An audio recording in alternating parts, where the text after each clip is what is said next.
Hello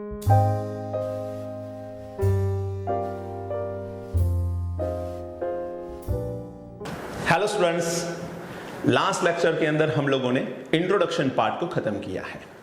आज से हम लोग एक्चुअल में चैप्टर स्टार्ट कर रहे हैं। वैसे देखा जाए तो आज हम लोग और बेसिक केमिस्ट्री के बारे में पढ़ने वाले हैं। बेसिक केमिस्ट्री क्या होता है उसके बारे में बात करेंगे। आप लोगों को एक टर्म पता होगा, बहुत सालों से आप पढ़ रहे हो तो उसमें से 8th स्टैंडर्ड से तो कम से कम आपने ये टर्म को पढ़ा होगा, विच इज मोल। तो सबसे पहला क्वेश्चन यहां पर आता है, मोल का मतलब क्या होता है, what is the meaning of mole. सबसे पहला क्वेश्चन ये है। देखिए, ये मोल कहां से डेवलप हुआ उसके बारे में थोड़ी बात करते हैं। आप लोग मार्केट के अंदर तो जाते हैं, वहां से यदि आप कोई भी केले की कोई शॉप देखते हो और वहां से केले खरीदते हो, जैसे कि बनाना लाना है घर पे, तो वहां पर जब बनाने की प्राइस पे करते हो तो वो किस हिसाब से पे करते हो? जनरली डजन के हिसाब से।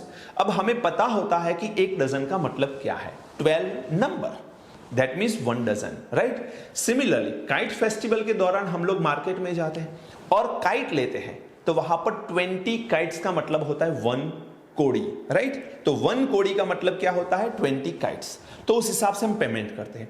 एग्जैक्टली साइंटिस्ट जब प्रैक्टिकल कर रहे थे तो कोई भी इक्वेशन को वो लिखना चाहते थे तो वो समझ नहीं पाते थे कि वॉल्यूम के हिसाब से लिखे, कि नंबर ऑफ पार्टिकल्स के हिसाब से लिखे, कि वेट के हिसाब से लिखे, वो समझ में ही नहीं आता था। और प्रैक्टिकली करते करते करते करते कुछ कॉमन चीजें वहां पर देखने को मिली और वहां से डेवलप हुआ मोल। आज जो इक्वेशन आप लोग लिखते हो, जैसे कि NaOH plus HCl gives NaCl and water, तो ये जो आप लिख रहे हो वो मोल के हिसाब से लिख रहे हो। तो मोल वहां से डेवलप हुआ। आज हम लोग मोल के बारे में पूरी डिटेल पढ़ेंगे। मोल क्या है, उसका वेट कितना होता है, फिर उसका वॉल्यूम के साथ क्या रिलेशन है, उसमें नंबर ऑफ पार्टिकल्स कितने होते हैं, उस सब के बारे में आज बात करेंगे। तो नोट पेन तैयार रखना, बहुत इंपॉर्टेंट लेक्चर है। आज का लेक्चर यदि आपको समझ में आ गया तो शायद मैं ऐसा कह सकता हूं कि पहला, दूसरा, तीसरा जो चैप्टर है उसमें आपको बहुत कम दिक्कतें रहेगी, क्योंकि बेसिक आपको पता है। और मैं कुछ होमवर्क भी दूंगा आपको जो आपको करना है घर पे। ओके, चलो शुरू करते हैं। सबसे पहले समझना है हमको what is the meaning of mole. लेकिन मोल समझने से पहले सबसे पहले आपको समझना होगा मॉलिक्यूलर मास। सबसे पहले आपको समझना होगा मॉलिक्यूलर मास। मॉलिक्यूलर मास का मतलब क्या है? कोई भी मॉलिक्यूल का मास, जैसे कि आपके पास है वाटर H2O, तो H2O का मॉलिक्यूलर मास कितना? तो कल का लेक्चर याद करिए, उसमें मैंने एटॉमिक मास के बारे में बात करके रखी है। तो यहां पर H2O के अंदर देखें तो 2 हाइड्रोजन है एंड देयर इज 1 ऑक्सीजन। यदि मैं हाइड्रोजन की बात करूं तो हाइड्रोजन का मास आएगा 1 ग्राम एंड ऑक्सीजन आएगा 16। अब देखिए, आपको कुछ एलिमेंट ऐसे हैं जिनका एटॉमिक मास पता होना चाहिए। मैंने आपको पहले से बता दिया था 1 to 20 नंबर के एलिमेंट पता होने चाहिए एंड उसके एटॉमिक मास पता होने चाहिए। देखो बेटा, मैं जब कुछ बोलता हूं तो उसके पीछे कुछ लॉजिक होगा। मैंने आपसे बोला कि 1 to 20 याद करिए। देखिए, अब ऑक्सीजन का मुझे 16 लेना है तो ये 8 नंबर का एलिमेंट है, इसका एटॉमिक मास 16 है। अब आपको नहीं पता होगा तो आप मॉलिक्यूलर मास फाइंड नहीं कर पाओगे। एंड जनरल केस में हमको 1 to 20 की सबसे ज्यादा जरूरत है, तो थोड़ा याद रख लीजिए, इसे याद कर लीजिए। यदि याद नहीं किया तो फिर से एक बार जाके याद करिए इसे। तो ये हो जाएगा आपका, टोटल करिए 18 ग्राम पर मोल। ये हो गया molecular mass of water. Molecular mass को हम कैपिटल M से रिप्रेजेंट करते हैं। तो इसका मतलब आप देखिए, यहां पर मैंने जो यूनिट लिखा उसे ध्यान से देखिए, ग्राम पर मोल। इसका मतलब 1 मोल का वेट है 18 ग्राम्स। 1 मोल सब्सटेंस जो है उसका मास कितना है, 18 ग्राम है। तो वाटर जो है उसका 18 ग्राम ले लें तो उसे हम 1 मोल बोल सकते हैं। तो यहां पर एक कंक्लूजन निकल के आता है कि कोई भी सब्सटेंस का 1 mole, that means molecular mass जितना उसका वेट। तो molecular mass of that substance is equal to 1 mole, right. तो कोई भी सब्सटेंस का आप मॉलिक्यूलर मास ले लोगे, उसी को हम 1 मोल बोलेंगे। जैसे कि एक दूसरा एग्जांपल लेते हैं। दूसरा एग्जांपल ले लें, मान के चलिए NaOH। अब NaOH को देखो ध्यान से, तो सोडियम है इसमें, ऑक्सीजन है एंड हाइड्रोजन है। अब सोडियम का बेटा एटॉमिक मास कितना आपको पता होना चाहिए, मैंने बोला है कि ये याद कर लीजिए आप, 23। ऑक्सीजन का है 16, हाइड्रोजन का है 1। इसका आप टोटल करिए तो टोटल हो जाएगा 40 ग्राम पर मोल। तो यहां पर ये 40 जो आ रहा है वो 1 मोल NaOH का मास है। तो if we are taking 1 mole of NaOH then we have to take 40 gram of NaOH। ये मॉलिक्यूलर मास है तो हम कैपिटल M से इसे रिप्रेजेंट कर सकते हैं। अंडरस्टूड? चलिए थर्ड नंबर देखते हैं, that is urea, NH2CO NH2। अब ये जो है यूरिया है, आप सबको पता होगा, यदि आप किसान फैमिली से हो तो आपको तो बिल्कुल पता होना चाहिए कि ये जो है वो फर्टिलाइजर है जो हम खेत में डालते हैं, यूरिया। इसका ये फॉर्मूला है NH2CO NH2। यहां पर ध्यान से देखिए तो वी हैव 2 नाइट्रोजन, तो यहां पर मुझे मॉलिक्यूलर मास ऑफ यूरिया निकालना है तो मुझे 2 नाइट्रोजन लेना पड़ेगा। Then after we have 4 hydrogen, then 1 carbon and 1 oxygen, 1 carbon 1 oxygen. Nitrogen की मैं बात करूं तो नाइट्रोजन का मॉलिक्यूलर मास कितना है? 14 atomic mass, actually molecular mass तो हम निकालने वाले हैं यूरिया का। फिर हाइड्रोजन का एटॉमिक मास कितना है? 1, कार्बन का कितना? 12 एंड ऑक्सीजन का कितना? 16। 14 इंटू 2 करिए 28 प्लस 4 प्लस 12 प्लस 16, टोटल आप करोगे ये हो जाएगा आपका 60 ग्राम पर मोल। तो ये हो गया molecular mass of urea. Urea का ये क्या हो गया? मॉलिक्यूलर मास हो गया। चलिए आगे बढ़ते हैं हम लोग।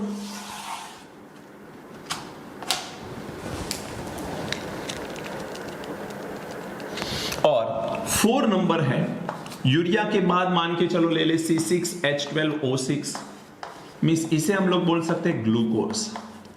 ये ग्लूकोज का भी फॉर्मूला है एंड ये फ्रुक्टोज का भी फॉर्मूला है। अभी के लिए याद रखना ऐसा क्यों है, इसका भी रीजन है। ग्लूकोज में एल्डिहाइड ग्रुप होता है, फ्रुक्टोज में कीटो ग्रुप होता है, वो सब आएगा तब बताएंगे, लेकिन अभी के लिए याद रखिए C6H12O6 ग्लूकोज एंड फ्रुक्टोज जो है वो दोनों का एक फॉर्मूला है, मॉलिक्यूलर फॉर्मूला सेम है इसका। अब यहां पर मुझे मॉलिक्यूलर मास निकालना है तो कार्बन कितने हैं बेटा? 6, hydrogen are 12 and oxygen 6। Carbon का एटॉमिक मास कितना है? 12, हाइड्रोजन का एटॉमिक मास कितना है? 1 एंड ऑक्सीजन का कितना है? 16। टोटल आप करोगे तो ग्लूकोज का मॉलिक्यूलर मास आएगा 180 ग्राम पर मोल, 180 ग्राम पर मोल। मींस यदि मुझे ग्लूकोज का 1 मोल लेना है, यदि मैं आपसे क्वेश्चन करूं कि 1 मोल ग्लूकोज ले लो प्रैक्टिकल लैब में, तो आपको 180 ग्राम ग्लूकोज लेना पड़ेगा। इसके लिए आपको क्या पता होना चाहिए? The formula of the glucose. यदि वो पता है तो आप आसानी से ये वेट कर सकते हो। चलिए नंबर 5, यदि मैं ले लूं C12H22O11, इसको हम लोग बोलते हैं सुक्रोज। आपको पता होगा सुक्रोज जो है वो हम लोग टेबल शुगर बोलते हैं, जो घर में हम लोग मोरस यूज करते हैं, खांड बोलते हैं जिसे, वो है सुक्रोज। अब ये जो सुक्रोज है इसका मॉलिक्यूलर मास निकालना है तो we have 12 carbon, 22 hydrogen and 11 oxygen. Carbon का एटॉमिक मास है 12, हाइड्रोजन का है 1 एंड ऑक्सीजन का है 16। टोटल आप करिए, इन सबको मल्टीप्लाई करने के बाद एडिशन करो तो 342 ग्राम पर मोल आएगा। तो ये मैंने आपको बता दिया कि how we can calculate the molecular मास।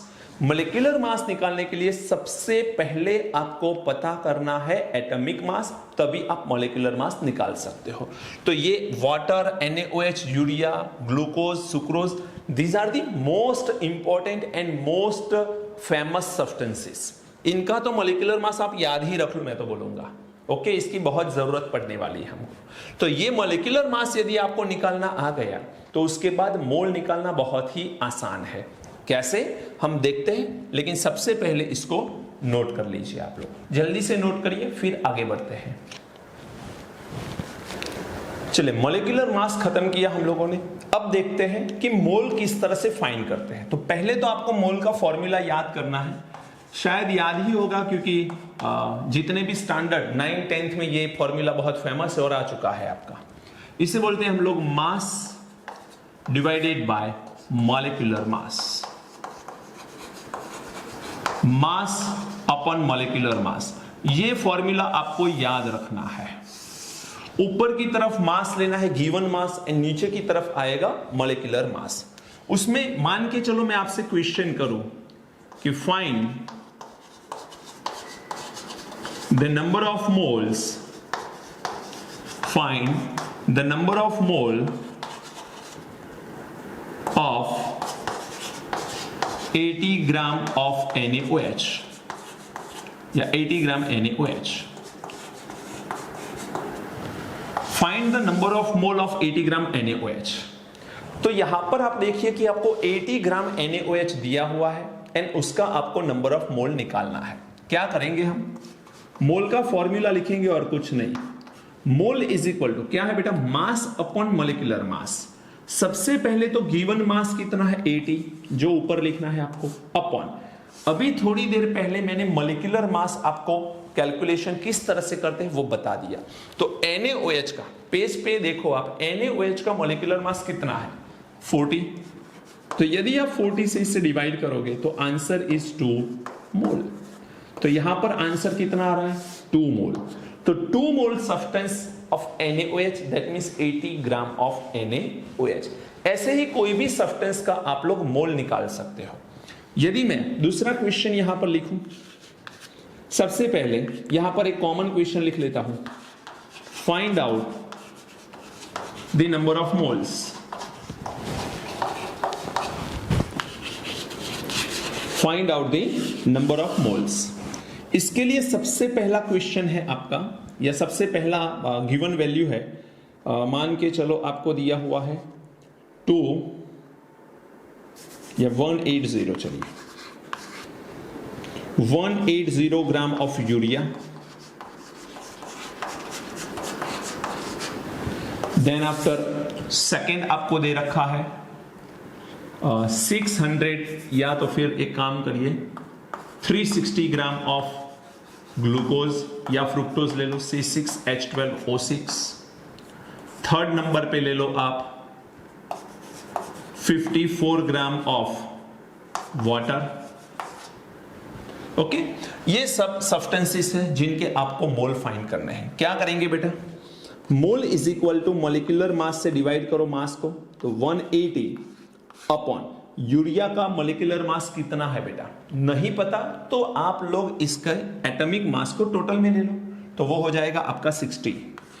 ये हो जाएगा आपका 3 मोल, ये हो जाएगा आपका 3 मोल। यहां पर आ रहा है ग्लूकोज, तो यहां पर मुझे यदि इसका नंबर ऑफ मोल्स निकालने हैं, तो number of mole is equal to mass 360 upon glucose का मॉलिक्यूलर मास कितना है बेटा? 180। तो ये आंसर आपका आ जाएगा 2 मोल। द आंसर इज 2 मोल। अब आ रहा है 54 ग्राम ऑफ वाटर, तो इसमें यदि मैं मोल ले लूं तो मोल का मतलब यहां पर आएगा 54 डिवाइडेड बाय 18। 18 कहां से आया? मॉलिक्यूलर मास ऑफ वाटर, तो ये मोल आ जाएंगे आपके 3 मोल। तो ऐसे बहुत सारे सब्सटेंसेस हैं जिनके आप मोल निकाल सकते हो। ओके, एक मैं क्वेश्चन देता हूं जो सॉल्व करके आप मुझे कमेंट बॉक्स के अंदर आंसर दीजिए। इसका क्वेश्चन है, क्वेश्चन बना लेते हैं, 196 ग्राम H2SO4 है, तो नंबर ऑफ मोल फाइंड करिए। क्वेश्चन मैंने आपको दिया है, if we have a 196 gram of H2SO4 sulfuric acid, then the find out the number of moles। देखो बेटा, यहां पर ये सल्फर है। अब आपको मैंने एक टास्क दिया था लास्ट लेक्चर के अंदर कि 1 to 20 atomic number and atomic mass को याद करिए। पता होना चाहिए 32 आएगा। ऑक्सीजन हाइड्रोजन का तो पता है, टोटल करके 196 गिवन मास है, उसको मॉलिक्यूलर मास से डिवाइड करके नंबर ऑफ मोल निकाल लीजिए। तो इस तरह से हम लोग number of moles by weight निकाल सकते हैं। वेट के हिसाब से इस तरह से निकाल सकते हैं। अब एक इंपॉर्टेंट पॉइंट के बारे में बता रहा हूं, ध्यान रखना। यदि आपसे कोई भी ऐसा पूछता है कि आपके पास 1 मोल सब्सटेंस है तो वेट कितना, तो आपके पास आंसर रेडी है कि मॉलिक्यूलर मास जितना।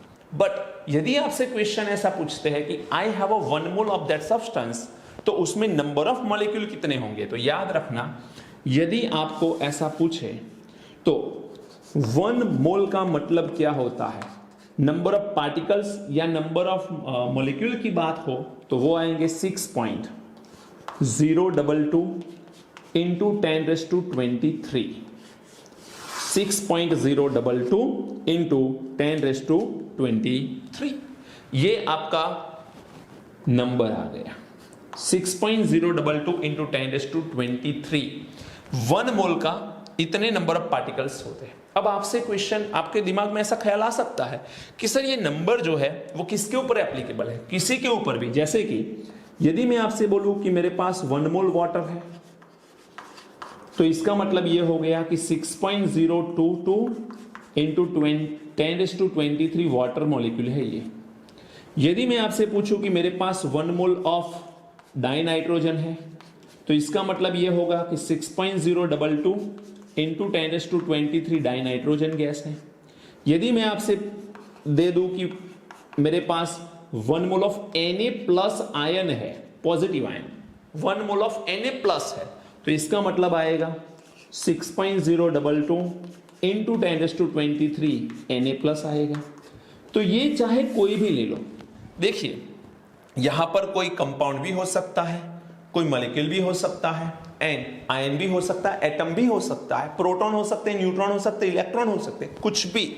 1 मोल के आगे जो यहां पर लिखा होगा वो पीछे भी वही आएगा, बस इतना सा याद रखिए।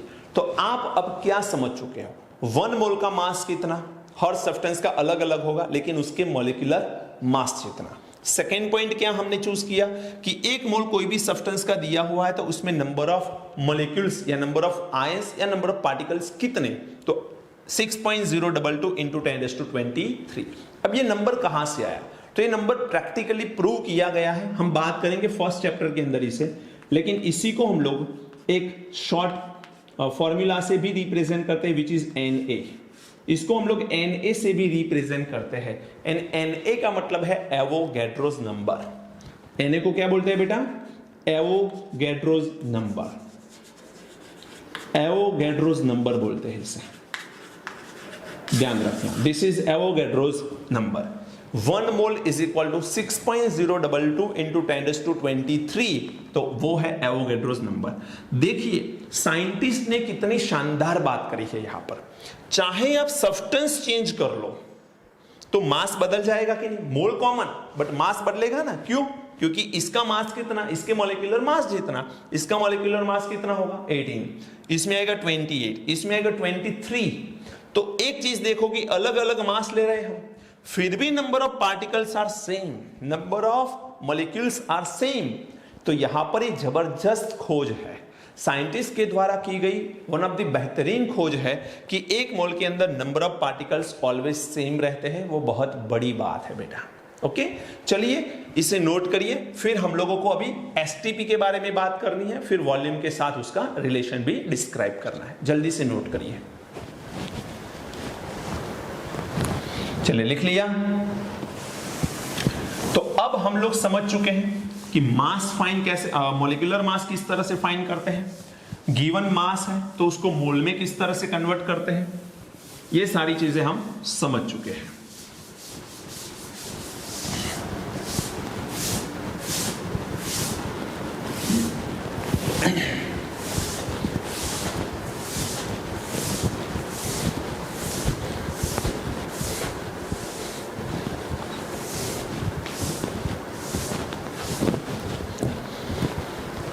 चलिए बेटा, अब हम लोग बात करने वाले हैं एसटीपी के ऊपर। अब ये क्या है, एसटीपी का मतलब समझो, और ये बहुत इंपॉर्टेंट है, बहुत आगे तक आपको यूज में आएगा, 12th स्टैंडर्ड में भी आएगा, आफ्टर 12th भी रहेगा इसका इंपॉर्टेंस, तो इसको समझ लो अच्छे से। एसटीपी का मतलब होता है फुल फॉर्म है standard temperature and pressure. STP का मतलब होता है स्टैंडर्ड टेम्परेचर एंड प्रेशर। अब ये क्या चीज है, यहां पर दो वर्ड है, टेम्परेचर एंड प्रेशर, दो टर्म है। यदि मैं टेम्परेचर एंड प्रेशर को स्टैंडर्ड करना चाहूं तो टेम्परेचर की वैल्यू एंड प्रेशर की वैल्यू फिक्स्ड हो जाती है। याद रखना, फिक्स्ड करनी पड़ेगी, तब उसे मैं स्टैंडर्ड बोलूंगा। क्योंकि स्टैंडर्ड का मतलब यह होता है कि हर जगह वही चीज यूज करनी है, हमें स्टैंडर्ड है ये, इसको वैसे ही यूज करना है। तो इसका मतलब यह है कि if we are taking 0 degree Celsius temperature, और हम लोग बोल सकते हैं इसको केल्विन में कन्वर्ट करके 273.15 kelvin. If we are taking a 0 degree Celsius temperature or 273.15 Kelvin temperature, तो this temperature is known as a standard temperature। यदि हम प्रेशर की बात करें तो 1 बार प्रेशर ले लो, bar it is the unit of the pressure, bar pressure का यूनिट है, तो 1 बार, और हम लोग यहां पर लिखेंगे 760 millimetre. If we are taking a pressure in a millimeter, then we have to take the value 760. तो 760 मिलीमीटर प्रेशर। तो 0 डिग्री सेल्सियस टेम्परेचर और 273.15 kelvin temperature and 1 bar pressure और 760 मिलीमीटर, इसी को हम लोग स्टैंडर्ड टेम्परेचर एंड प्रेशर बोलते हैं। अब एक प्रैक्टिकली प्रूवन चीज बता रहा हूं जिसे आपको याद रखनी है।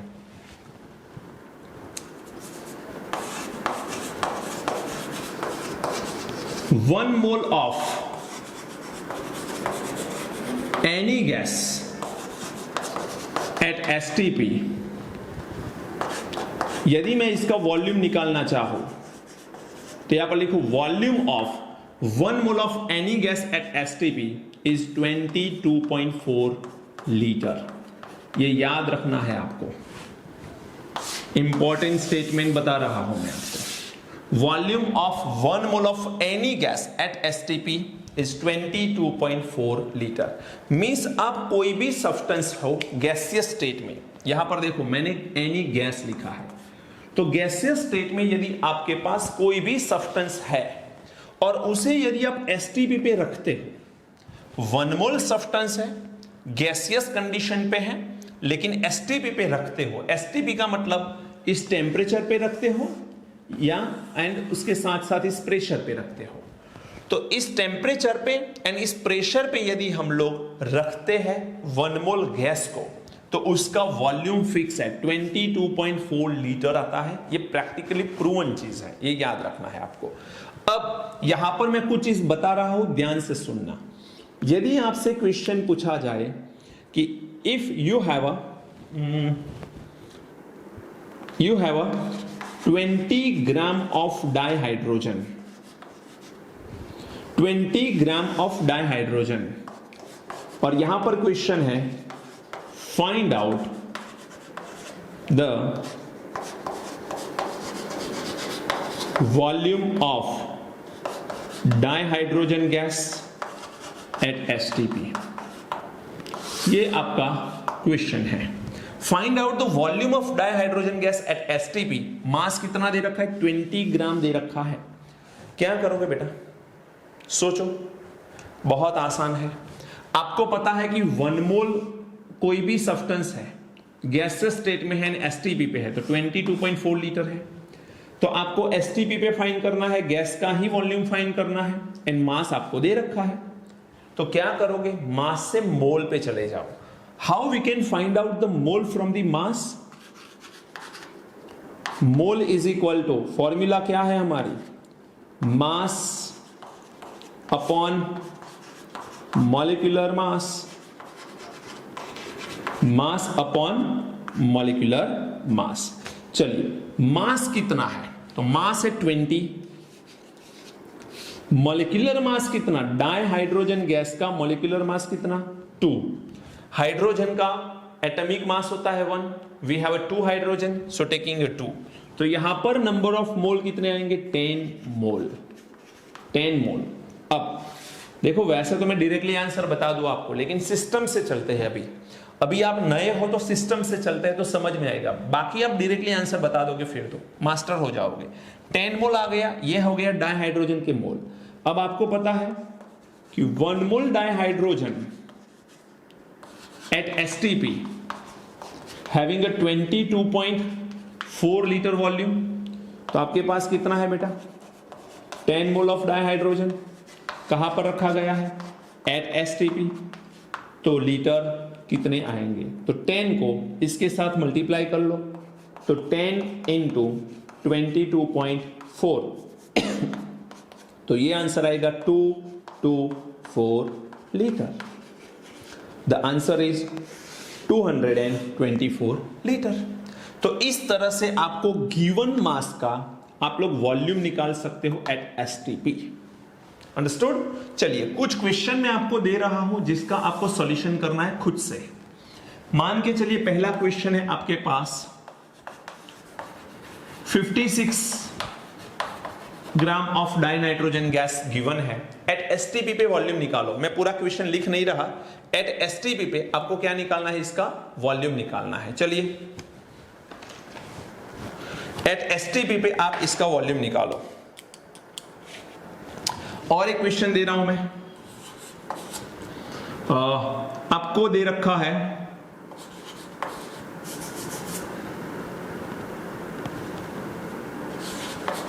64 gram of dioxygen gas, 64 gram of dioxygen gas at STP, find out the volume. At STP find out the volume. एक और गैस ले लेते हैं हम लोग, मान के चलो आपको दे रखा है 71 gram of dichlorine gas, 71 gram of dichlorine gas. लेकिन ध्यान रखना बेटा, सबसे पहले मोल्स निकालने हैं। मोल्स निकालने के लिए आपको क्लोरीन का एटॉमिक मास पता होना चाहिए, 35.5, याद रखना 35.5 ग्राम्स। ओके, यदि आपने 1 to 20 याद किए हैं तो कोई प्रॉब्लम आने वाला है नहीं, लेकिन वो याद नहीं किए तो प्रॉब्लम जरूर आने वाला है। ओके, इन सबका आपको क्या निकालना है? Find out the volume. Find out the volume at STP. At STP ये तीनों सब्सटेंस का आप लोग वॉल्यूम निकाल लीजिए। जल्दी से निकाल के मुझे कमेंट बॉक्स के अंदर जरूर कमेंट करके बताइए कि आपका आंसर क्या आ रहा है। हम जब फिजिकली मिलेंगे, हम लोग लॉकडाउन खत्म होने के बाद जब क्लासरूम के अंदर मिलेंगे, उसके बाद मैं आपसे ये चीज़ें वापस एक बार पूछूंगा कि आपने कितना काम किया है, आपकी नोटबुक चेक करूंगा। यदि आप वहाँ पर कोई प्रॉब्लम आ रहा है, आपने अच्छे से काम किया है लेकिन आपको समझ में कुछ चीज़ नहीं आ रही, तो आप मेरे से वहाँ पर डिस्कस कर सकते हो। वैसे मेरा नंबर आप लोग नोट डाउन कर लीजिए, यदि कोई भी डाउट आता है तो आप मुझे व्हाट्सएप कर सकते हो इस नंबर पर। मैं यहाँ पर मेरा नंबर लिख लेता हूँ, चलो यहाँ पर आई थिंक दिखेगा, दिख रहा है? चलिए,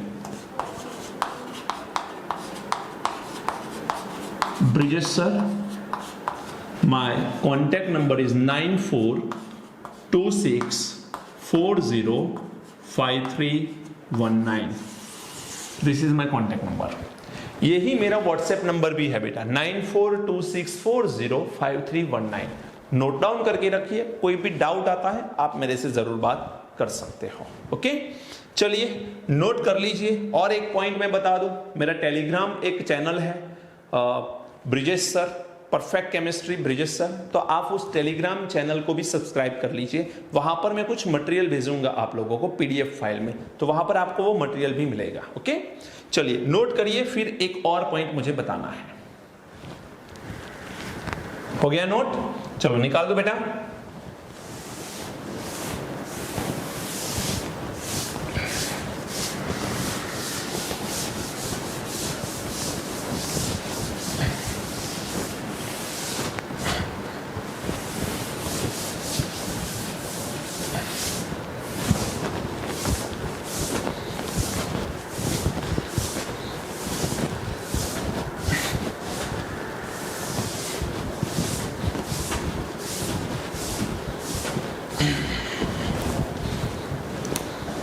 चलिए अब हम लोग एक सिंपल सी बात करते, जो पढ़ा है उसको रिवाइंड कर लेते हैं एक बार। हमने पढ़ा कि कोई भी सब्सटेंस का मोल किस तरह से डिस्क्राइब किया जाता है और किस तरह से फाइंड भी किया जाता है। मोल को हम लोग स्मॉल एन से रिप्रेजेंट करते हैं, ये याद रखना, स्मॉल एन से रिप्रेजेंट करते हैं। यदि मैं मान के चलूं कि आई have a 1 mole of any substance, तो उसका मास कितना होगा? तो 1 मोल सब्सटेंस का मास कितना होता है? उस सब्सटेंस के मॉलिक्यूलर मास जितना। 1 मोल सब्सटेंस ले लो तो उसका मास कितना होगा? मॉलिक्यूलर मास जितना हो जाएगा। इस मॉलिक्यूलर मास को हम लोग कैपिटल M से रिप्रेजेंट करते हैं। इसको उल्टा भी लिख सकते हो कि मॉलिक्यूलर मास जितना मास है हमारे पास, तो उसको 1 मोल भी बोल सकते हो। तो 1 मोल को ये बोल सकते हैं मॉलिक्यूलर मास जितना वेट, और मॉलिक्यूलर मास का मोल कितना होता है तो 1। अब एसटीपी पे कोई भी सब्सटेंस का 1 मोल है तो उसका वॉल्यूम कितना होगा? तो volume of that substance eight STP 22.4 litre. यहां पर 2 रूल है, एसटीपी कंडीशन होनी चाहिए एंड सब्सटेंस गैस होना चाहिए। एसटीपी होनी चाहिए एंड गैस होना चाहिए, तब जाके वॉल्यूम इसका कितना होगा? 22.4 litre at STP for any gas, for any gas, याद रख लेना। यदि आपके पास कोई भी गैस एसटीपी पे पड़ा है जिसका वॉल्यूम 22.4 लीटर है, तो उसका मोल कितना होगा? 1। सिमिलरली यदि आपके पास 1 मोल सब्सटेंस है तो उसमें नंबर ऑफ पार्टिकल्स कितने होंगे? Na जितने। Na को हम क्या बोलते हैं? एवोगैड्रोज नंबर बोलते हैं। क्या बोलते हैं? Avogadro's number. तो एवोगैड्रोज नंबर कितना है ये भी हम पढ़ चुके हैं, 6.022 इंटू 10⁻23। ये नंबर फिक्स है, आपको याद रख लेना इस नंबर को, 6.022 इंटू 10⁻23। कोई भी सब्सटेंस का 1 मोल होगा तो उसमें इतने ही नंबर ऑफ पार्टिकल्स या इतने ही नंबर ऑफ मॉलिक्यूल्स होंगे। यदि आपके पास इतने नंबर ऑफ मॉलिक्यूल्स है, इतने नंबर ऑफ मॉलिक्यूल्स है, तो इतने नंबर ऑफ मॉलिक्यूल्स इकट्ठा होके 1 मोल सब्सटेंस होता है, ऐसा बोलेंगे हम। इतने नंबर ऑफ पार्टिकल्स या इतने नंबर ऑफ मॉलिक्यूल्स इकट्ठा हो जाएंगे तो वो 1 मोल हमें दे सकते हैं। दूसरी चीज, यदि 1 mole is equal to volume 22.4 litre हो सकता है, 1 mole is equal to molecular mass हो सकता है, mass, and 1 mole is equal to ये नंबर ऑफ पार्टिकल्स हो सकते हैं। तो ये तीनों भी तो इंटरकनेक्टेड होने चाहिए। x is equal to y and y is equal to z, so x is equal to z। तो सिमिलरली मॉलिक्यूलर मास जितना मास है तो नंबर ऑफ पार्टिकल्स कितने होंगे? एवोगैड्रोस नंबर जितने, और एवोगैड्रो नंबर्स का आप लोग टोटल करो तो मॉलिक्यूलर मास जितना उसका वेट आएगा।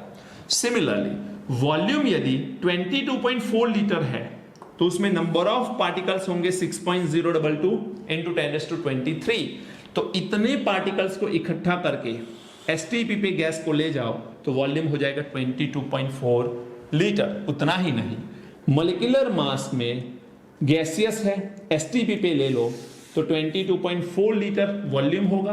22.4 लीटर कोई भी गैस पड़ा है एट एसटीपी पे, उसका मास मॉलिक्यूलर मास जितना होगा। तो ये हो गया आपका एक चार्ट जो याद रखना है। ये सारे पॉइंट इंटरकनेक्टेड है, ध्यान रखना। आपको कुछ यहां पर क्वेश्चन में बता रहा हूं।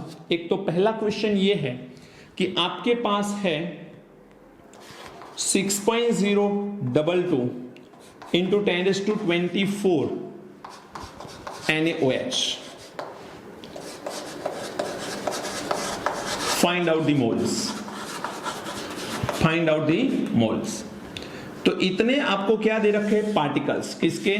NaOH के। मोल निकालने हैं। अब क्या करोगे आप? बहुत आसान है। 6.022 इंटू 10⁻23 पे 1 मोल होता है, तो ये है 6.022 इंटू 10⁻24। ये 23 है, ये 24। ये एवोगैड्रो नंबर से इसको डिवाइड कर लो, आंसर मिल जाएगा आपको। अंडरस्टूड? Okay, answer is 10। तो यहां पर आंसर कितना आएगा? 10। खुद से करिए, ट्राई करिए। चलिए दूसरा, यदि मैं आपसे बोलूं आई have a 44.8 litre of dinitrogen gas at STP,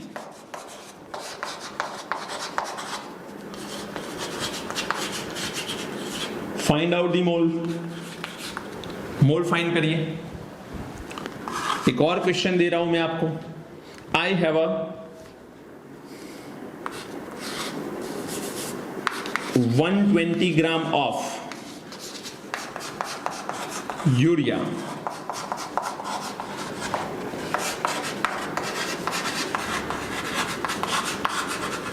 find out the mole. And एक और क्वेश्चन दे रहा हूं आपको मैं, वो है I have a 5 mole of HCl, then find out the mass of HCl। मेरे पास 5 मोल HCl है तो उसका मास निकालिए। तो देखो इंटरकनेक्टेड क्वेश्चंस मैंने बना लिए हैं 4 डिफरेंट टाइप के। Mole to Avogadro numbers, Avogadro to STP से मॉलिक्यूलर मास, कुछ भी आ सकता है। यहां पर आपको समझना है कि इसे हम लोग किस तरह से कैलकुलेट कर सकते हैं। ओके बेटा, तो आई होप कि you enjoy the lecture, right. यदि आपको मजा आ रहा है तो कमेंट बॉक्स के अंदर बिल्कुल बताइए। आप जो फील कर रहे हो, लाइक जरूर कर लेना वीडियो को, इस चैनल को सब्सक्राइब जरूर कर लेना। ओके, और हम लोग नेक्स्ट वीडियो से मिलते हैं एक नए चैप्टर के साथ। अब ये बेसिक केमिस्ट्री हम पढ़ चुके हैं, अब हम लोग एक नए चैप्टर के साथ मिलेंगे, that is atomic structure. Second chapter है हमारा, उसी से शुरुआत करते हैं हर साल हम लोग, और वहां से शुरुआत करेंगे। इस चैप्टर में से क्वेश्चन जरूर आएगा JEE की एग्जाम में भी और नीट की एग्जाम में भी। यदि स्टेट बोर्ड भी आप पढ़ रहे हो तो ये बहुत इंपॉर्टेंट चैप्टर है स्टेट बोर्ड के लिए भी, तो आपको बहुत अच्छे से समझना है इस चैप्टर को। ओके, तो स्टे होम, स्टे सेफ, पढ़ाई करते रहिए। यदि कोई डाउट आता है तो कमेंट बॉक्स के अंदर जरूर बताइए। मैंने मेरा व्हाट्सएप नंबर भी आपको दे रखा है, यदि कोई डाउट है तो आप व्हाट्सएप भी कर सकते हो। अभी तो शुरुआत है, आगे आगे हम बहुत अच्छे से और डिटेल में पढ़ेंगे। आपको यहाँ से एक PDF फाइल भी मिलेगी बाद में, जब जैसे चैप्टर खत्म होगा फिर PDF फाइल भी मिलेगी। ओके, और अब आपको कंटिन्यूअसली स्लोली आपके वर्किंग आवर जो है उसे बढ़ाने हैं। रिपीटेडली इस लेक्चर को देखिए, 1.5x स्पीड पे भी इस लेक्चर को आप लोग 24 आवर्स से पहले ही देख लीजिए, बिकॉज आफ्टर 24 आवर्स ये इनएक्टिव हो जाएगी आपकी लिंक। ओके, तब तक घर पे रहिए, सलामत रहिए। All the very best, God bless you बेटा।